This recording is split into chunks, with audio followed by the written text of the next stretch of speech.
Hello বন্ধুরা, আশা করি সবাই ভালো আছো, সুস্থ আছো। দেখো আমরা পার্ট 2-তে চলে এসেছি। আজকে আছে গায়ে হলুদ। আর এখানে কি আছে, এটা কি বেশ? এটা ওই আকাটা পুকুর বলে, মানে বাঙালি বিয়েরই একটা নিয়ম। আকাটা পুকুর খোলা হচ্ছিল, যেটা হচ্ছে ওদের বাড়ির নিয়ম হচ্ছে জামাইবাবুকে খুলতে হয়। আর প্রথমার জামাইবাবু হচ্ছে নিনি, তো ইনিই খুলবেন। আমি প্রায় 8-9 বছরের পুরনো বুড়া জামাই। এখানে সব মানে ঠাকুমা কাকিমারা ছিল, যারা বলছিল এই সময় নাকি জামাইয়ের মাথায় পাঁক জল গোবর জল মানে গুলে শালিরা আর কি ঢালবে। তা শালিরা ঘিরেও ধরেছিল জামাইবাবুকে ঢালার জন্য, কিন্তু জামাইবাবু না করে দিয়েছে, বলেছে এখন মাখবো না, তোরা যদি পরে মাখাতে পারিস মাখাতে পারবি, কিন্তু মাখবে না। তাই শালিরা আমি বলেছি আমাকে সবাই মিলে চাগি জলে ফেলে দে। হ্যাঁ, এখানে নিয়ম হচ্ছে কি সব কি ওগুলো বলে, ওগুলোকে লুকিয়ে রাখতে হয়। হলুদ টাকা লুকিয়ে রাখতে হয় 5টা জায়গায়, যেটা এসে জামাই মানে 9 দিনে অষ্টমঙ্গলায় এসে খুঁজবে আর কি। এটা হচ্ছে ওদের নিয়ম। তো যাই হোক, এটাই করছিল সুশান্ত অনেকক্ষণ ধরে। মনে হচ্ছিল যেন প্যান্ট শার্ট পরে কোদাল চালাতে সেই পাতকুয়া মিস্ত্রির মতো ফিল হচ্ছিল আমার। তারপরে সুশান্ত হাত পা ধুয়ে নিয়েছিল পরিষ্কার পরিচ্ছন্ন হয়ে। এরপরে এখন আমাদের হলুদের ডান্স বাকি আছে। আমরা ওখানে গিয়েছিলাম সেকেন্ড পার্টে হলুদ হওয়ার জন্য। মানে অ্যাকচুয়ালি বিয়ের দিনে 3বার হলুদ হয়, তো এই ফার্স্ট পার্ট হলুদটা আমরা যাওয়ার আগেই কমপ্লিট হয়ে গেছিলো, কিন্তু সুশান্তকে বাদ দেয়নি। এটা হচ্ছে সেকেন্ড পার্টে হলুদ। এরপরে এই সেকেন্ড আর থার্ড একসঙ্গেই হয়ে গিয়েছিল। আর এটা তোমরা পাশ থেকে দেখলে আমাদের কিউট হচ্ছে কি বলে নিতকোণে। হ্যাঁ, আর তারপরে ওর সেকেন্ড আর থার্ড পার্টে হলুদ হচ্ছিল, ও স্ত্রীরা ওকে হলুদ মাখাচ্ছিল, এত সুন্দর লাগছিল মনে। আচ্ছা, ওগুলো কি গাঁদা ফুল আছে? না, ওগুলো আর্টিফিশিয়াল ফুল। আর এখানে ওদের ফটোশ্যুট হচ্ছিল, এও স্ত্রীদের নিয়ে, ওদের সব ভাই বোনেদের নিয়ে ফটোশ্যুট হচ্ছিল। এখানে আমাদেরও ফটোশ্যুট হচ্ছিল, বলো। ছেলেরা যদি আর সত্যি বলতে হলুদের সময় চারিদিকে খালি হলুদ হলুদ হলুদ, মানে এক চেটিয়া সবাই হলুদ শাড়ি হলুদ পাঞ্জাবি হলুদ, এত দারুণ লাগছিল। আর আমি তো প্রথমে শার্ট পরে গিয়েছিলাম, শার্টটা আমার গেছে পুরো। আর এই দেখো এই গেঞ্জিটাও গেছে। আবার আমাকে বলছিল, কেউ একজন বলছে যে এই গেঞ্জিটা চেঞ্জ করে না। আমি বলি আর আমি চেঞ্জ করবো না, যা হবে এর উপরেই চলে যাক। আরে দেখো, আমাদের মানে ডান্সের কোনো শেষ নেই এখানে। মানে আমাদের কোণেও নাচতে শুরু করে দিয়েছে, আমাদের ডান্সের কোনো থামা বন্ধ কিছু নেই। এরপরে আমরা যাবো স্নান করতে। ওদের বাড়ির সামনেই ঠাকুর পুকুর আছে, সেখানে স্নান করতে যাবো। আর আমাদের সুশান্ত জানো তো সবসময় বউকে নিয়ে তার ফটো তোলা চাই, তাই তো? আমরা অনেক ডান্স করছিলাম, মাইকেল জ্যাকসনের থেকেও বেশি। আমি ওখানে কিছু সময় একটু মুনওয়াক করে নিয়েছিলাম মাইকেল জ্যাকসনের জন্য। হ্যাঁ সত্যি মুনওয়াক জানি, আমি ইউটিউব থেকে সার্চ করেছি আর দেখেছি আর শিখেছি। আর এখানে আমরা চলে এসেছিলাম ঠাকুর পুকুরে স্নান করতে। আর এখানটা জায়গাটা খুব বড় ছিল, মানে অনেক লোক ছিল, তবুও যেন ফাঁকা ফাঁকা লাগছিল। আর এখানে তোলা হচ্ছিল অ্যাজ ইউজুয়াল সেলফি। আর এরপরে আমরা একটা রিল করব বলে রেডি হচ্ছিলাম, যেই রিলটা খুব ট্রেন্ডিংয়ে চলে বিয়ের সময়ে, বউ ভাতে বা বিয়ের দিনের হলদি লুকে।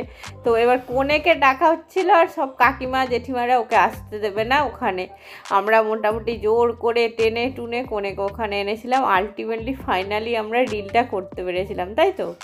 আর রিলটা হচ্ছে ক্যামেরাম্যানও শ্যুট করছিল আর সুশান্তও শ্যুট করছিল। ক্যামেরাম্যান বলে আমি পাঠিয়ে দেবো, আর আমাদের তো অলওয়েজ ক্যামেরাম্যান আছে। রিলটা খুব সুন্দর হয়েছে, 3-4বার টেক নেওয়ার পরে একবার ফাইনাল হয়েছে। প্রথমে আবার এই কাকিমাটা উঠে গিয়েছিল। আর মনে হচ্ছে ক্যামেরাম্যান হচ্ছে ওই বিয়ের সময় কিন্তু এটা নেয়নি, কিন্তু সেকেন্ড শটটা ক্যামেরাম্যান নেয়নি। না আমি নিয়েছিলাম। হ্যাঁ, ওটা তুমিই একমাত্র পারবে। মানে কি বলতো, ভুলে গিয়েছিল অত চাপের মধ্যে। আর এবার আমাদের ফাইনাল শট হবে, সুশান্ত শটটা খুব সুন্দর নেবে, আর লাস্ট এডিট করে আমাদের ব্লগে ছাড়বো, তোমাদেরকেও দেখানো হবে। আর এখানে আমরা পড়েও যাচ্ছিলাম, বলো। আরেকটু হলে উল্টে পড়ে যেত। আমি উল্টে পড়ে গেলে আমি ছুটে ঘর পালিয়ে আসতাম। তারপরে আমাদের ফাইনাল শট হওয়ার পরে এখানে দাঁড়িয়ে দাঁড়িয়ে আমরা গল্প করছিলাম। আর ফটোটা নিচ্ছিল কে? সুরাজ। হ্যাঁ, সুরাজ ক্যামেরাম্যান। মানে সুরাজ আমাদেরকে যেখানেই দেখে সুন্দর সুন্দর ফটো তুলে দেয়। সুরাজ খুব ভালো ফটো তোলে, মানে আমি যেটা বলতে পারি সুরাজ আমার থেকেও ভালো ক্যামেরা ধরে। আমরা দাঁড়িয়ে দাঁড়িয়ে গল্প করছিলাম, আর ফাইনালি হয়ে গেছে স্নান। এবার স্নান টান করে বাড়ি চলে এসে করতে বসবে মেকআপ, আর আমরা এখানে দুজনে বসে বসে কি গল্প করছিলাম গো? এখানে আমরা নানা রকম হরপ্পা মহেঞ্জোদারো নারায়ণ পাকুড়িয়া মুরারি আর গেলে কিন্তু গল্প এই করছিলাম। শুটিংটাও আমি নিয়েছি, দেখো আমি প্রথমে সামনে দিয়ে নিয়েছি, তারপরে মায়ের দিক দিয়ে নিয়েছি, তারপরে না, এখানে আমাদের আলোচনা হচ্ছিল সুশান্ত এখন চান করবে না, কারণ ও পুরো হলুদ মেখে ভূত হয়েছিল। আমি তো চান করেছি ঠিকই, কিন্তু আমি উপর থেকে একটু খেয়েছি। আর আমরা সকালবেলা স্নান করেই বাড়ি থেকে বেরিয়েছিলাম। সকালে স্নান টান করে বেরিয়েছিলাম, আর এখানে দেখো কোণে চলে গেছে সাজতে, আর এত তাড়াতাড়ি তো আমরা সাজবো না, তখন 3টে 3:30 বাজে আমরা আমাদের ফর্মে ফিরে চলে এসেছি, তাই তো? একদম ফুল ডান্স পাগলু ডান্স। আমরা সবাই মিলে প্রচুর ডান্স করছি, মানে আমি মনে হয় আগামী 10-12 বছর, সেই বিয়ের আগে যা নাচতাম 10-12 বছর এরকম নাচিনি। না, এমন একটা জায়গায় গেলাম যেখানে সত্যি কথাটা বলতে আমি বাধ্য হচ্ছি, ছেলেদের থেকে মেয়েদের এনার্জি বেশি। এত নেচেছে, মানে 1% হাঁপায়নি, সে 3 দিন 4 দিন ধরে নেচেই যাচ্ছে। হ্যাঁ, মানে ওর বিয়ের আগের দিনের সঙ্গীত, তারপরে মেহেন্দি, আইব্রো বাঁধা অনুষ্ঠান ছিল। সবাই বলছে তোরা এবার থাম, সকাল থেকে ওরা এত নেচেছে, আর সবাই বলো কেউ বাদ দেয়নি, মানে যেন সবাই এসে পায়ে তাল মেলাচ্ছে, এরকম একটা ব্যাপার। আর এরপরে ক্যামেরাম্যানও দেখে থাকতে পারে না, আমাদের সবার একটা ফটোশ্যুট করবে বলে ক্যামেরাম্যান রেডি হয়েছিল। মানে আমরা এত নাচছি, ক্যামেরাম্যান বলে এইভাবে করো, ফটোশ্যুট করবে। এবার ক্যামেরাম্যানকে দেখে সুশান্ত থাকতে পারেনি, সুশান্তও ঢুকে গেছে ভিতরে। আর জামাইবাবুকে নিয়ে নাচবে, ওদের একটা খুব ইচ্ছা ছিল, জামাইবাবুকে টেনে টুনে নিয়ে যাচ্ছে। জামাইবাবু একটু লজ্জা পাচ্ছিল, কিন্তু শেষে থাকতে পারেনি, ভেতরে ঢুকেই গেছে, তাই তো? দেখো, মাথায় রাখবে কৃষ্ণকে সবসময় কি করতে হয়, লীলা বাজাতে হয়, সখীদের সঙ্গেই মানায়। এই দেখো সুরাজ মাইতি এখানে আসছে, সুরাজ মাইতি, এই দেখো মুনওয়াক না, এটা হচ্ছে ডিজে নাচ।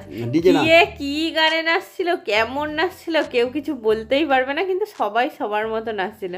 আর এই দেখো আমি এখন বলছিলাম না, মনে হচ্ছে সেই রাস পূর্ণিমা গেছে না, রাস হচ্ছে মাঝখানে কৃষ্ণ, আর চারিদিকে সব রাধিকা গোপিনীগণ ঘুরে ঘুরে কৃষ্ণর চারিদিকে করছে। যাই হোক, মজা করেছি খুব, বলো?